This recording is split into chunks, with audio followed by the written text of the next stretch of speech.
बिस्मिल्लाहिर्रहमानिर्रहीम अस्सलाम वालेकुम नाज़रीन, मेरा नाम अब्दुल्ला है। आप देख रहे हैं इंफॉर्मेशन केएस से।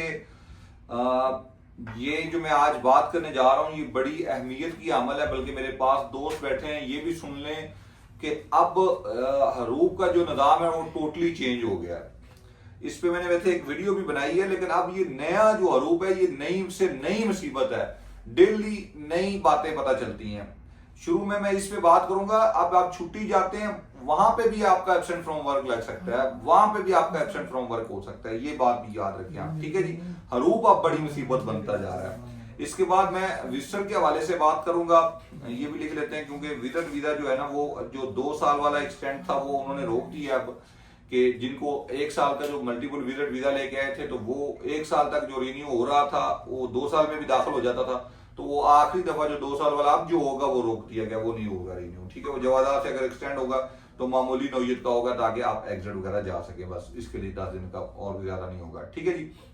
अब शुरू से बात करते हैं कि हम हरूप के मतलब जो कि बड़ी इस वक्त की सबसे बड़ी अपडेट है। जरा गौर से सुनिएगा कि हरूप अब इकामा एक्सपायरी पे भी लग सकता है। यानी कि अगर आपका इकामा एक्सपायर है तो पहले तो हरूप नहीं लगता था, अब इकामा एक्सपायरी पे भी आपका हरूप लग जाएगा। और हम बजाय इसके कि जो निजाम संभल रहा है, अगर हमने निजाम को ना समझा तो ये सारा निजाम हमारे खिलाफ चला जाएगा। यानी इस वक्त अगर आप लोगों ने निजाम को समझने की कोशिश ना की और पुरानी जिंदगी में आगे सर्वाइव करने की कोशिश की तो आप बिल्कुल भी नहीं चल सकेंगे आगे। उसकी वजह यह है कि पहले इकामा एक्सपायर होता था तो हम आप बाहर काम करते थे या कफील से आपका तल्लक किसी वजह से खत्म हो जाता था तो कफील हरूप नहीं दे सकता था। अब कफील को सिर्फ जस्ट सिंपल इतना करना है कि वो अपने आपका जो कॉन्ट्रैक्ट ऑटो रिन्यूअल पे जा रहा है वो उसको जाके कैंसिल कर दे, ठीक 2 महीने बाद आपका एब्सेंट फ्रॉम वर्क शो हो जाएगा, बेशक आपका इकामा एक्सपायर ही क्यों ना हो। इस वक्त मैं तमाम इकामा एक्सपायर वालों को पहले तौर पे मुखातिब कर रहा हूं कि वो फौरी तौर पे अपने ट्रांसफर करें और अपने इकामे लगवाएं, क्योंकि अगर आपके कफील तक ये बात चली गई, मेरा काम आपको बताना है, क्योंकि जाहिर बात है ये एक इंफॉर्मेशन है, मेरा काम इंफॉर्मेशन आपके साथ शेयर करना है। अगर आपका कफील आपकी अकद कैंसिल कर देता है तो ऑटोमेटिकली 2 महीने बाद, 2 मंथ बाद, आफ्टर 2 मंथ बाद आपका एब्सेंट फ्रॉम वर्क हो जाएगा, ठीक है जी। ये एक मुसीबत, अब एक नई मुसीबत जो है वो इसमें भी एक नई मुसीबत है। निजाम को समझने के लिए आप इंफॉर्मेशन के ऐसे को फॉलो करेंगे तो इंशाल्लाह ताला निजाम को समझ जाएंगे कि इस नए निजाम से आपने कैसे फायदा उठाना है या इससे कैसे मुस्तफीद होना है, वो एक अलग बात है। लेकिन असल मसला जो है वो ये है कि इस निजाम में जो जब निजाम चेंज होता है तो उसका हर एक कोई ना कोई फायदा होता है, उसको अपने फायदे के लिए हर कोई इस्तेमाल कर सकता है। अब इसमें मैंने बता दिया कि इकामा एक्सपायरी पे भी अब हरूप स्टार्ट हो गया, यहाँ पे ये एक नुकसान है हमारा। एक और नुकसान शुरू हो गया है। अगर आप यहाँ से छुट्टी जाते हैं 3 महीने, 4 महीने, 5 महीने, 6 महीने छुट्टी जाते हैं, जैसे ही आप छुट्टी जाते हैं कफील के सिस्टम में आप मौजूद हैं, वो आपको इंक़िताअ अल-अमल जारी कर सकता है। 2 महीने बाद आपका हरूप हो जाता है। मेरे साथ एक वाकया पेश आ गया, मेरे एक दोस्त छुट्टी गया, कफील ने पीछे से एब्सेंट फ्रॉम वर्क अप्लाई कर दिया, इंक़िताअ अल-अमल लगाया, 2 महीने बाद हरूप हो गया। अभी उसकी छुट्टी बाकी है लेकिन एब्सेंट फ्रॉम वर्क हो गया। अब यहाँ पे स्टेटस जो शो हो रहा है वो एब्सेंट फ्रॉम वर्क हो रहा है। उसने मेरे साथ राब्ता किया कि अब्दुल्ला भी मैं आ सकता हूँ वापस कि नहीं, सऊदी आ सकता। तो मैंने कहा बिल्कुल आप वापस सऊदी आ सकते हैं, क्योंकि आपके पास एक वीजा जारी किया हुआ है, आपको 30, 60, 40 यानी जितना भी डेज का, उस डेज के अंदर आपका राइट टू है कि आप सऊदी अरबिया वापस आ सके, कोई मसला नहीं। ये एब्सेंट फ्रॉम वर्क का मामला जो है वो यहाँ आके आप देखेंगे, लेकिन अगर आपका वीजा जो छुट्टी वाला वो बाकी है तो आप वापस आ जाए, फिर आगे इसको हमें केस वगैरह करना पड़ेगा, वो एक अलग टॉपिक है, ठीक है जी।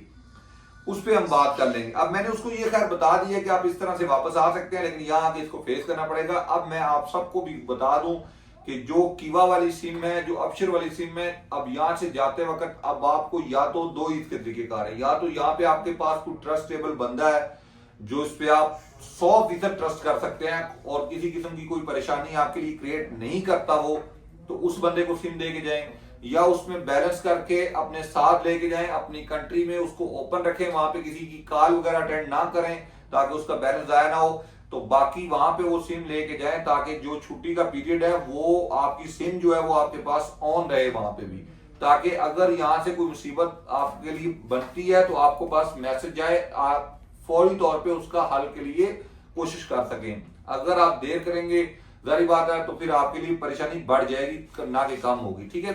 बहरहाल ये केस स्ट्रॉन्ग है कि अगर आप वापस आते हैं तो केस करेंगे कफील के अगेंस्ट कि भाई मैं छुट्टी पे गया हूं, इसने मेरी छुट्टी लगाई, इसने हरूप कैसे लगा दिया, मैं वापस आया तो ये स्टेटस है। तो ये केस एक स्ट्रॉन्ग है। यहाँ पे कुछ दोस्त कहते हैं कि कफील कहता है जी मैंने तो गलती से कर दिया, मैं तो हटाने के लिए आपको पेपर देने के लिए तैयार हूं, ये सब ड्रामे होते हैं, ये सब चोंचले होते हैं, ठीक है। इन चोंचलों में नहीं आना होता। हरूप का मसला जब भी इस तरह का मसला पेश है, मैंने आपको हमेशा कहा है, खा कफील आपका भाई क्यों नहीं है, आपने उसके अगेंस्ट केस फाइल करना है और उसके अगेंस्ट केस लड़ना है, ठीक है।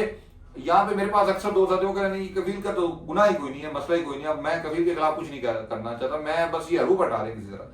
तो ये चीजें नहीं होती। मैं 12 दफा आपको कह चुका हूं कि हरूप उसने लगाया है, बहरहाल वो आपका भाई है, दोस्त है, कुछ भी है, लेकिन एब्सेंट फ्रॉम वर्क उसने लगाया है, इनकताल अलम उसने जारी किया, उसकी इवज आफ्टर 2 मंथ बाद आपका हरूप हुआ, लिहाजा अब केस आपको उसके खिलाफ लड़ना है, ठीक है जी। ये चीज होगी। मेरे ख्याल से मैंने वजाहत कर दी है। अब जो भाई दोस्तों का हरूप लगा है नया और 60 दिन गुजर चुके हैं या ऑटो हरूप है, तो ऐसे तमाम दोस्त ऑफिस में राब्ता करें, इंशाल्लाह ताला अल्लाह खैर करेगा, मैं आपको गाइड करूंगा इस हवाले से, मेरे पास एक अच्छी इंफॉर्मेशन है, ठीक है जी। तो मेरे ख्याल में मैंने इन टॉपिक की वजाहत की है, ये बड़ा डेंजर है। मैं कल से सोच रहा था कि इस पे वीडियो बनाऊं कि ये एक नई डेंजर किस्म की सूरत का आगाज हो गया। पहले आप जब यहाँ थे यहीं पे ही सारा काम हो सकता है, अब आप अपने मुल्क जाके भी इस मुसीबत का सामना करना पड़ सकता है। तो खैर बहरहाल मेरा मकसद आपको परेशान करने का नहीं है। एहतियात बरते, वो कहते हैं कि परहेज से एहतियात जो है वो इलाज से बेहतर है। तो आप इलाज से पहले इसका परहेज करें, एहतियात करें तो ये ज्यादा मुनासिब है। अपनी सिम अपने साथ रखें, उसमें बैलेंस वगैरह अगर 3-4 कार्ड वगैरह आप साथ ले जाएं, हर महीने बाद एक कार्ड उसमें आप फीड वगैरह करते रहें, चार्ज करते रहें, तो उससे वो सिम वहां पे बंद नहीं होगी। इस तरह अगर कोई मैसेज होगा तो वो आपको वहां रिसीव होता रहेगा, ठीक है जी।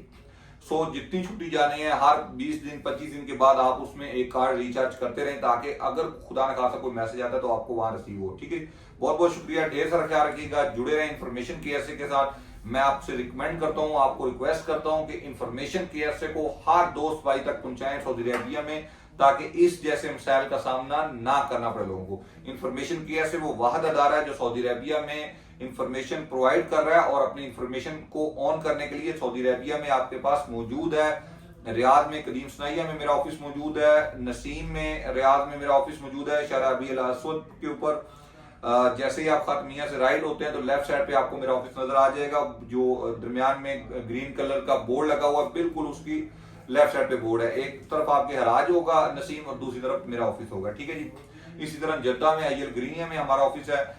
तो इसी तरह इंशाल्लाह ताला मदीना मुनव्वरा में ऑफिस की तैयारी है, मुकम्मल हो रही है इंशाल्लाह ताला। इसके बाद इंशाल्लाह ताला दमाम इंशाल्लाह ताला दीगर शहरों में बहुत जल्द पहुंचेंगे अल्लाह के हुक्म से। बहुत बहुत शुक्रिया, ढेर सारा ख्याल रखिएगा, दुआओं में याद रखें।